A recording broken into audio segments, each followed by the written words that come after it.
56-летняя женщина попала под колеса автобуса 89-го маршрута на перекрестке улиц Фучика и Минская.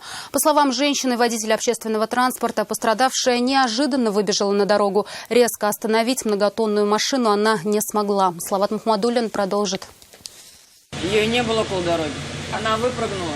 Эта женщина возит пассажиров уже 10 лет. За руль автобуса села в свои 26. Признается, даже мелких аварий никогда не было, а тут такое, как произошло, не понимает сама. Уверяет, что пропустила всех пешеходов. Были пешеходы, другие их пропустила. А она побежала и прыгнула прямо под колеса. 56-летняя женщина-пешеход рухнула на землю и ударилась головой. Водитель сама первым делом выбежала на помощь. Сотрясение у нее. Ее госпитализировали? Да. Уже в больнице у пострадавшей диагностировали ушиб головного мозга и ушибленную рану затылочной области. Степень вины водителя автобуса установят автоинспекторы на детальном разборе происшествия.